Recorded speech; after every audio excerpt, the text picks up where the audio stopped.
The air in the chamber had not moved in centuries, and yet tonight it burned in the throats of the men who pried at a gilded lid that should never have been lifted. Resin clung like tar, gold flashed like firelight, and somewhere under layers of linen lay the bones of a boy king who had died too soon. Outside, beyond the cliffs and the rock-cut corridors, a river rolled through darkness toward the dawn, carrying silt, secrets, and the memory of every ruler who believed he could command it. What really ended his life? And how did a river decide which pharaohs would be remembered and which would be swallowed whole by sand? In this land, time did not move by hours, it moved by water. If the yearly flood arrived rich and high, the fields fattened, granaries groaned with grain, and stonecutters could be fed to raise tombs and temples. If it failed, the priests' calendars kept perfect time while bellies forgot it, and every promise of eternal order suddenly shook. The pharaoh was not just a man in gold. He was the hinge between a river that could starve you and a desert that did not care if you lived. And when the hinge cracked, when a young king died, when a dynasty tore itself in two, the sand listened and moved to cover the evidence. The boy in the coffin had ruled only a whisper of years, and every whisper in the corridors suggested there had been a race to finish his burial before the season turned. 70 days, that was the rule for embalming, as strict as a king's decree and as old as the first pyramid shadow. The clock started at death, and each day had a task: wash, pack, dry, wrap, seal, pray, and never let the rank smell of mortality win. 4 jars took his organs, protected by the 4 sons of Horus, whose guardianship was meant to endure across 3,000 years. 3 coffins nested like Russian dolls of faith and fear, wood and gold, and inlays meant to confuse the worms, or at least slow them down. 1 mask turned a young face into a god's unaging stare, but behind it, the body kept its own counsel. He was Tutankhamun, a name that would fill museums and headlines. But for the embalmers and the attendants, he was a body that had to be made perfect in a world that no longer was. They worked in a kingdom that had only just stumbled out of religious revolution, where gods had been cast aside and then restored, leaving power fragile and enemies bold. They did not say these things aloud as they stitched, oiled, and wrapped.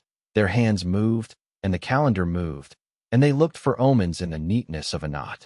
In a rock-cut chamber, resin thick as treacle and amulets placed like punctuation marks told a story that would not stop talking even when the living were gone.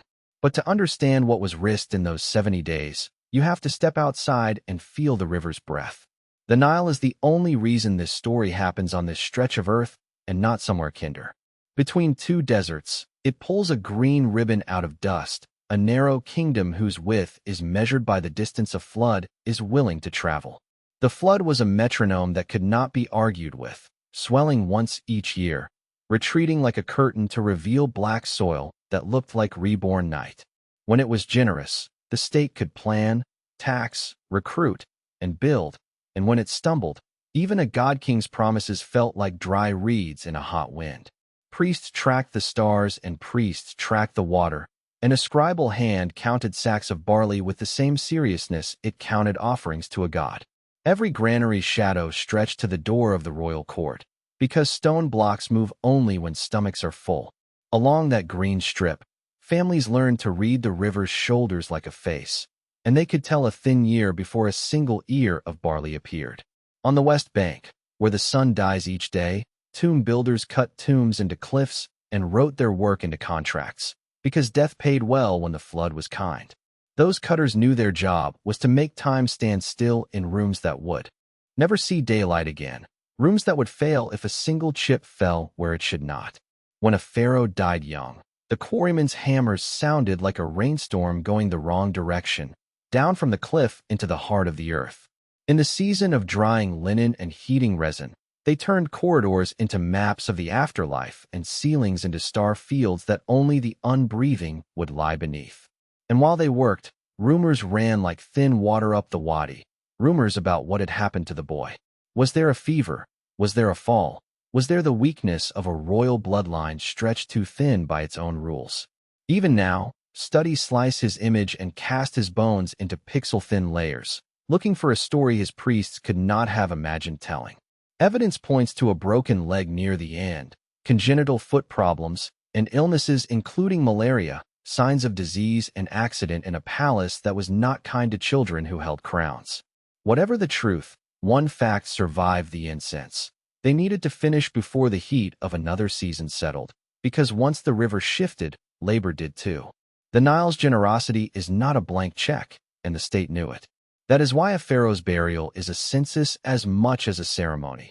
A count of oil jars, a count of oxen, a count of men spared from fields because the water will not need them until it falls again. It is an economy of sorrow and stone, where every lament has a logistics officer behind it. In another age, another kind of king took that same river and bent it to a dynasty's will without apology. Ramses, the one later scribes would call great, learned early that the river feeds stone and stone feeds memory. He arranged the land like a chessboard of colossi and pylons, his names carved deeper than droughts could reach. He outlived many rivals and even many of his own children, and he understood that if you were to be a god, you started by looking like you already were one. He did not invent the game, but he played it with a stamina that stretched over decades. His monuments multiplied until even time had to walk around them.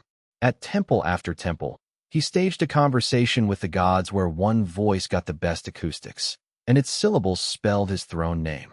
In reliefs, he held captives by the hair and presented them to deities like a man bringing bread to a family feast. And that is how you tell a river you are grateful. Because gratitude, in this land, had receipts, stone faces staring down at flood levels, walls that promised the gods this king had paid. Even his tomb was cut with the confidence of a man who could fill it and then fill more, a tunnel into the west that looks like a lifetime turned into hallway after hallway. The legacy he built rested on the same fragile base as the boys, the Nile's pulse, the patience of laborers, and the silence of their graves. But not every stone stayed still. Tombs that were sealed with oaths of forever met men who could not feed their children, and a seal is a thin thing against a gnawing stomach. In the dark, candled thieves learned to step where a breath could take 1,000 years away, and the punishments that waited for them were written in curses and in law. The officials who hunted them were not just guardians of mystic promises. They were accountants who had to explain why a god's jewelry was missing. Somewhere in that arithmetic of terror and hunger, the Valley of Dead Kings became a ledger of broken locks and hurried reburials. The embalmers who had laid Tutankhamun to rest did not plan for the centuries of strangers who would come later, but they built for them anyway by building for gods. His treasures survived not because of spells that frightened modern minds, but because chance and geography allowed a small tomb to hide under rubble while greater names were plundered. It is a bitter truth that the least of the kings in life can be the greatest in death if sand and rocks stand between him and desperation. When modern eyes finally found that gold face, they found a boy lifted into godhood by artisan skill and a bureaucracy that knew how to finish a job fast. Decades of debate later, the mystery of his death has not been pinned to a single explanation, and that is its own kind of answer. Bodies speak, but they also stutter, and what they say depends on how you listen. Scan by scan, study by study, a picture forms and reforms, a carousel of fever and fracture, disease and accident, and none of it lets you forget he was 18 or 19 years old. The human cost of godhood is counted in the lives of those who keep the illusion running. A stonecutter alone in a blind corridor hears the ceiling crack and does the math, weighing a king's eternity against whether he will see his children again. A mother in the floodplain watches the river and measures whether she can stretch bread through the season of waiting, and she thinks about the men building for a death they must not speak ill of. A priest rehearses a hymn until the words stop sounding like words and start sounding like rope, and he hopes that the ceremonies will keep the world from tearing. A scribe counts jars of beer and loaves, and his numbers are a spell he hopes will bind hungry mouths as surely as bandages bind a god. The kings we name are not the only ones with mysteries. Archaeologists who walk these valleys today put their hands into shafts that have not felt a living touch since the last guard sealed them and walked into the sun. In one valley, a team lowers a light into a crack barely wider than a shoulder, and dust spins like galaxies in the beam. On a desert ridge near the Red Sea coast, a trench reveals a bead, a fragment, a wall line, each the kind of whisper that tells a bigger story if you are patient enough to listen. Out at remote sites, researchers map what the wind tries to erase and what the heat forbids you to forget, and they keep going because somewhere beneath their feet is a name that has not been spoken in 3,000 years. Every trowel scrape is a bet that a hidden door will surface, that a lost chamber will finally stop being a rumor. Again and again, officials announce the finding of long-lost tombs, and for once a headline is right to use the word mystery. When a tomb comes back into the light, it does more than give a king a second death. It solves puzzles that have dragged for generations. The way goods are arranged, the way plaster dries, the way a name is written, all of it is evidence. All of it is testimony. And for the living, there is risk and reward measured not in gold but in moments when the past stops pretending to be silent. Here is the truth that ties the river to the coffin. The power of the pharaohs was never just in crowns or chariots or the pride of armies. It was in the timing of everything. The Nile kept time better than any clock, and the embalmers kept time with the river, and the dynasty kept time with the coffers that the flood filled. In a country with one real highway, a delay is a danger, and a failure of water is a failure of kingship. When the boy king died, the state had to work like a living machine, because the worst danger was not his death, but the crack it could open in public faith. If you are wondering why we began with a coffin and a river, this is why. The cause you cannot see is timing, and timing fed on water. The river decided how many hands could be spared, how fast a cliff could be hollowed, how rich a burial could be staged without starving the living. It decided how big a temple could be without throttling a harvest, and it decided whether a dynasty could build its own echo. Ramses learned that you pace your boasts to the rhythm of the flood, because even gods look smaller in a drought. He built at a tempo the river would fund, and that is why his statues still stare like mountains that grew eyes. The boys' embalmers learned that you hurry, but you do not rush, because forever is the promise, and forever shatters if you botch today. Their touch is why his mask still stops breathing throats, and their haste is why some of his ornaments were laid with a speed that modern eyes can spot. The reveal is not a single cause of death. The reveal is a system that could turn tragedy into order by outpacing panic. The cause of his end remains debated by scholars who work with images and bones rather than curses and guesses, and that is honest. But the reason his burial looks the way it does, the reason we can stand in a museum and meet a gaze hammered in gold, is because a river told a kingdom how quickly to grieve. There are other mysteries, and most of them have less to do with gold and more to do with sand. Why did this tomb remain hidden when others did not? Why were some names erased while others were underlined so hard the rock cracked? The answers hide in geology, politics, and human need, the same three forces that run any city anywhere. The valley keeps its secrets, but it is generous enough to give a few to anyone who will sweat for them. In season after season, teams descend staircases no one has walked since paint was wet, and the first gasp always sounds exactly the way it did last time. Back on the floodplain, tractors now follow the path once traced by cattle hooves, but the curve and logic are the same, a loop of green swaggering through brown emptiness.